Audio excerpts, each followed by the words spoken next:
the empty circle, they're also similarly the empty circle are the unvisited node and the color circle are the visited node.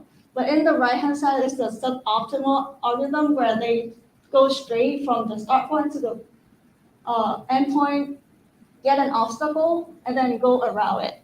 And that is used with a more heuristic number that can make it a little bit faster with optimal. So I want to draw your attention to the robot motion planning algorithm, what is called bug pathing. So as the name suggests, pathing that you might do if you were to say a bug. Imagine you were a small bug in a big map, and you can also think your robot as a small bug where you cannot actually see too far away, but you can sense the surrounding you. So the intuitive thing you might be wanting to do is to go toward your target and take the straight line. So the bug algorithm is divided into subsections. The first section is the bug zero algorithm. So bug zero basically simply just try to walk to the direction toward the target whenever you can. And if you encounter an obstacle and you know that you're stuck, so what basic bug will do is to go around the obstacle, follow the edge of the obstacle, and keep following the edge until we are no longer blocked from it. Basic bug will keep doing it repeatedly until we reach the target. So the way you would want to implement this going around thing is similarly, imagine you holding your hand onto the left or right wall of the obstacle, and then just keep moving through it. And this turned the algorithm into some sort of a state machine where you're in this current location and you have to decide what's the next state you have to do. So what can go wrong with bug zero? So in this weirdly shaped map, you can see that our bot got stuck in a loop where they cannot get out of the loop right there. And imagine you're in the maze and you keep touching your left hand onto the wall and you keep going through the loop over and over again. You cannot get out. So there is a better bug that can solve the problem, which is called bug one. So for bug one will go toward the target if possible. So if it hit an obstacle, it go around the entire obstacle and trace thing out until it figure out which point on this obstacle is the closest to the target. And it turned out you can always eventually reach the target. And remember before in this map, it will never reach the target. It's still stuck in a loop forever. It will never reach the target. But for bug one, it will always reach the target, but it's a little bit slow. So we have another algorithm that can make this bug a bit faster. So bug two algorithm, draw a straight line from the start point to the end point, mark, would guarantee the best path possible, right? So what we want to do is trace along the line whenever we can, and if we hit an obstacle, we will start going around it, but we will stop as soon as we return to this line. So whenever we return to the line, we are going to check whether we are closer to the goal or further to the goal. So if we're closer, we will keep going that way. If we're further, we will stop and return to the start point. So if the obstacle is weirdly shaped, then first time we return to the line, we know we're worse off. But when you keep going until you're better off again.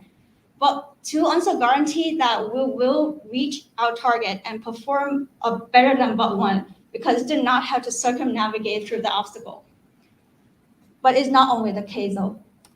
So these are head-to-head comparison between bug two and bug one. So bug one is an exhaustive search algorithm where it looks at all choices before committing. Remember when it had to trace around all the obstacles to pick out the best point to start.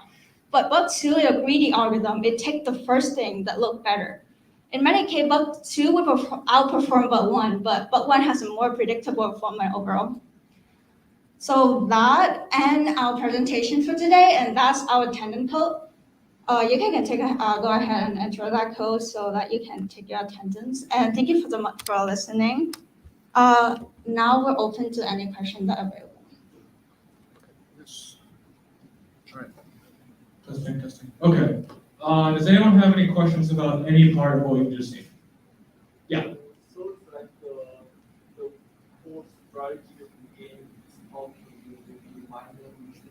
faster and probably use soldier which the enemy faster, that like the core and this running. So I guess the reason we talk about pathfinding as much as we did is because your bots are going to generally perform better if they can get to where they want to go more quickly, or just move through terrain more quickly. Just because you have more reactions. You can react more quickly to various situations, and you can attack more efficiency in the case of a soldier. Miners, it can be the case of getting to searching for and finding material faster than you might otherwise, and just having more resources overall is obviously better. And just things like that. Does that answer your question? A little bit. What kind of, I have a what kind of code do you have like your local less? Sure. So what you saw earlier was actually code from last semester. It was two versions of that code from last semester fighting against each other. But the code is in Java. They generally encourage you to use the IDE IntelliJ. If you can. Oh, there's no machine learning at all in this. This is just you just make your own algorithms. There's no machine learning. There's no way that could really happen in all honesty because it would just be too computationally intense. Dijkstra's doesn't even work, so why would a neural network? Plus, I don't know if you could actually. It's in Java also, so it'd be a bit more complicated to actually implement versus Python. So what kind of strategy do you have with like a code actually, what's the goal in your algorithm? So it is tricky because it varies a lot. I mean, your ultimate goal is to destroy the Archons, but like you might change your situation depending, like if it's being too heavily defended, for instance, or if you're not in a situation to defend, which in itself figuring that out is actually a complicated issue. But figuring that out, you can maybe focus more on just economy, like gaining more resources from miners, and maybe just because as a tiebreaker, you do win if you have more resources than your opponent if you have equal number of Archons. So you can win economically, though it's difficult. One thing that I might mention this earlier in the demo, but one thing that's a part of the algorithm that I think for both the versions of the code that I put up there, if any bot sees an enemy Archon, it'll record it somewhere in its communication array, and every other bot will know where it is. So it saves a lot of time. Not every soldier is gonna meander on its way there. It'll go much more quickly and beeline it toward us, and it might go after a specific Archon instead of just any Archon, and focus attention there, so it's made more difficult to defend. Yeah. How many man hours do you think it takes to build for a team to build a competitive army? That's a great question. So, first of all, just the preface. The team that you would use for this would be anywhere from 1 to 4 people, though 4 is usually best. As far as man hours, I know like at the beginning of the semester, the competition did leak a little bit into the semester, but it was mostly during break. I did spend a lot of time on it, though it also partially depends on your how much you know about the code and how your strategies, figuring that stuff out. Because it's not just code, it's also just figuring that out. You'll spend a decent amount of that actual month on code. I'll make the question simple. Do you think it would be 10 hours, 100 hours, or 1,000 hours? Oh, probably closer to the 100 range. 100? Though I don't know exactly, but that's my guess. Okay. It would depend on how competitive you want to be and like So how. a week's worth of work with a team of 4 or 5. It's probably more than that. Because something that wasn't actually mentioned is that there are balance updates every so often that change what strategies are good, depending on the situation. For instance, Sages used to be so bad before the last few updates, like they weren't worth using at all. And so the dominant strategy was just spam soldiers until you win. They changed that because that's boring. So you have to adjust for things as that. So there's not really like a limit on how much time you can spend on it, but like I know probably our team probably did somewhere in the range of a couple hundred. You could use AI and ML if you chose to do it. I mean, I don't know if ML would really be feasible given the bytecode limits you have. If you figure out a way to do it. If you did, which I don't know if you can, then technically yes. Well, actually, I'm not even sure because they put bytecode limits on certain libraries that make them hard to use. Like certain things might be There's difficult. something that you can visit, limit your ruler to make sure. Sure, but it's complicated. There's like a limit that says, hey, you can't use this technology or you can't do that. basically, yeah. You'd have to look into it. Okay, cool. Yeah. I'm sorry. Can you speak up?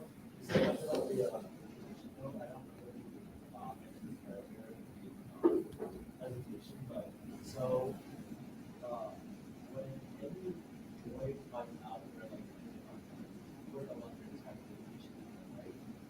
Does the enemy team like know that or know when one of their armies hit or No. Well, you would need like, if you're wondering, the communication arrays are totally separate. Your opponent, you can't see your opponent's communications and vice versa. At least this year. Who knows what they do next year? But you wouldn't know unless you specifically coded a situation where your Archon sees another fighter and just assumes that they've been detected. You can't know, but you can make some guesses. I guess we'll go you first. would you say that the strategy Ooh, good question. They're both really important. Like, they're both like essential. I don't actually. Yeah, there's a, well, like, what do you mean by that? I guess there's, like, at the both the, some people might call the micro and macro levels.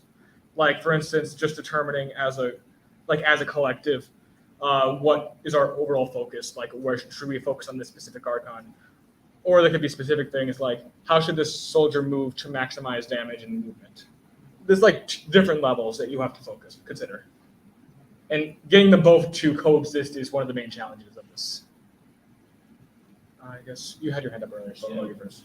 So you said there was a bytecode array for communication. There's an integer array of communication. Okay, so is there like limits on that? Because I'm sure you could like expand that to take advantage of. So To the power of 16. I mean, okay, so basically the idea of it, you get 64 integers, you can't change the size. There's no way to change it. This is like something, it's like an extra object that your bots have access to, but you have no control over how, like, the metadata, how big it is. There's no limit on like the size of the integers. Well, like the 16-bit max. 16-bit? Yeah, so like you have like about 1,000-ish bits to work with. So like the best implementations, like I know in my case, we did have to like do byte-wise operations to best figure stuff out.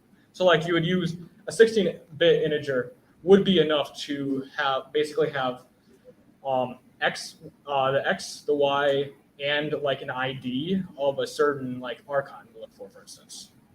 Like you have to figure that out. So to add on that, so for each type of droids and buildings, whenever they take turn to take action, communicate, or attack, they cost a certain amount of bytecode, and there's also a limit of that. So you have to like really be careful when you use the communication like that. Okay, further on that, I believe writing takes 100 bytecode on its own, which is a considerable amount. Reading is a bit less, but you have to keep that in mind with communication. I mean, that's not including questions. So could we do another 5 minutes or so? Yeah. Okay. Any additional questions? Yeah. So I'm assuming you not modify the map object. The what? The map object. I'm assuming you have a map object that. Oh, like the actual, no, you can't. Like most of this, well, yeah, no. Okay, so there's 2 ways of answering that. So in terms of like, you can't edit like the map size and all that. No, you can't do that. And in this specific game, you couldn't do anything with the map other than mine. But in previous games, sometimes you could move rubble and things like that. And that might be a gimmick that could happen, and that could change things. But for this past competition, no. And another question. Yeah. Is the order of the ball that the queue, like it's the ball queue and the scroll and then scroll like I'm not 100% how it works, but I'd imagine it's like I'd imagine it's an order of ID. Yeah, I'm not 100% sure how it's implemented exactly. Sorry, did you have? Yeah. Yeah. Oh. So whenever your bot acts or tap or communicate, there are also always cooldown time for you to wait until you next move or attack. So they take turn to attack. There are a certain number of rounds or turn that you are allowed to do, and you also have your cooldown time and bytecode limit for you to take action. You cannot exceed the limit, and you cannot like act before your cooldown time like that. Do I have another question? Yeah, I've got one. Is there a way for a beginner like me that's interested in something like this to join like an existing team so that I can get like I can answer. this little brush on how it works and how I can help the team? I guess we'll both answer. I'm a big newbie with this. but Oh, I'm of course. It's excited. supposed to be for a larger skill level. I'll give it to her first, and then we can both answer this one. So these kind of Battlecode games, like every year, is hosted by MIT, and then it's extended for a week long usually. And each day they usually have like I think It's a month long. like from 3 days to a week. And each day they usually host lecture for you, help you from the beginning, the beginning, the standard point to the terminal point. So I guess to add on to that, so just to clarify, MIT hosts basically, it has like a number of, I think they call it lectures, but they even have the stuff from previous years on their MIT Battlecode YouTube channel.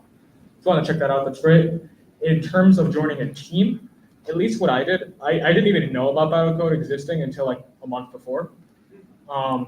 If you want, joining an existing team, it could be interesting, I guess. We could just start our own team. I mean, honestly, you could. That's kind of what I did last year. You could have more than one. I mean, we need some UTD representation. But I guess just talk around. It's a bit, at least at UTD specifically, I'm like, it's me and two other people that have done this before. But I do. I can speak to you offline about that. Okay, do you have access to like a Discord? What was that? Do you have access to like an email or Discord? 21st century, I'm sure. Okay, cool. I'm just making sure. I didn't know if you were on there or not. Okay. Sorry, what is? Oh, you had something on? So for me personally, when I did this presentation, I also do not know about Battlecode. So I literally like just go to MIT YouTube, watch the lecture, and I can have a certain amount of knowledge that I can use. So I think even if you have no experience in Battlecode before, it's totally fine because MIT hosts a really great lecture on those to prepare you. Yeah, the best way I learned is through osmosis. I like to be around people that are more knowledgeable about that, so that I can hang out with people that. I guess at this point it's a bit tricky. I guess at this point it's a bit. Quickly learn fast. Yeah. I guess it's a bit tricky right now because there's not too many people at UTD that have done this, but hopefully in the future that will change. All right, sure, one more. Is there a meta? Definitely, but it fluctuates a lot and it depends on the game. What was the meta last year? Well, I think I alluded to this last time. There's a few balance changes. There's a few balance changes that affected the meta significantly. Before any balance changes, soldier aggro was basically the only good strategy because sages were awful and all defenses were not very good. So the goal was basically to overwhelm your opponent with soldiers before they could do anything. That was boring, so they changed that. Something that I didn't touch on yet is something called resource reclaim. So basically, whenever a bot gets destroyed or dies, you can have it self-disintegrate. But when it gets destroyed, it would drop about, I want to say, 25% of its cost down on the tile that it died. So you could like mine it. You could like remine it to some extent. There was a old strategy. I'm not sure if it still worked later on, but basically there's a strategy where you create a builder, you have it destroy itself, you have a lead space, and then every so often, like certain number of rounds, the amount of lead on that space would grow over time. So you would actually basically farm lead, which was, I think they nerfed that in one of the things, but it was a pretty good strategy. Kind of cool. I don't think that's what they intended, so that's why they fixed it. The thing's always changing. 2 minutes left. I guess we'll do one more, see how much time we have left. Yeah. Ball trying to move onto another ball. You cannot do that. So like the try to that. It wouldn't be a legal action, so it would just skip it, I'd imagine. Yeah, it's like. I think they actually put like, if you do like bad actions often enough, it'll actually like penalize you with to some extent. I think it'll either give you not errors. It'll give you like bytecode, like bigger costs, or sometimes it'll make your bot disintegrate. So make code that doesn't have bugs in it for obvious reasons. I think we have time for one more question if anyone has one. So all the like limits you're talking about are like memory limits, right? I mean, there are memory limits, true, but like I'm mostly referring to computational time. So like how long your bot takes to actually do what it's supposed to do. That's what there are memory costs as well. I just haven't gone into them because they're not all as relevant. Like they'll depend on the year. Yeah, what I wanted to ask is there like a limit on like the size of your code? Can you make it I don't like- think so. I mean, I guess there might like technically be, but like it would be really absurd. I guess you can jump on something really quick. Yeah.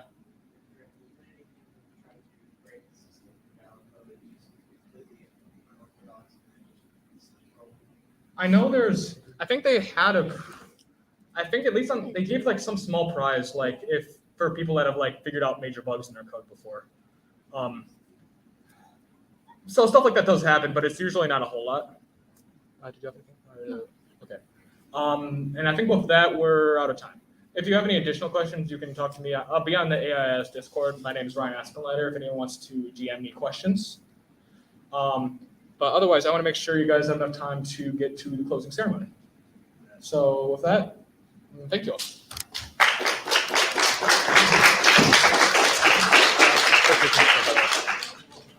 Does anyone need the attendance code still? What? It's like if you're signing up for AIS for membership, basically you're just keeping track of like what events that you've been to. This would just be a way of keeping track. So like if you go to the AIS website, you can do that. Yeah, I'll do that right now. All right, guys. Actually, don't leave just yet. I know that we said the closing ceremony is going to be at 6, but since everyone's kind of already here, we're just going to do it. It's going to take 10 minutes. Just like final wrap up things for the ceremony.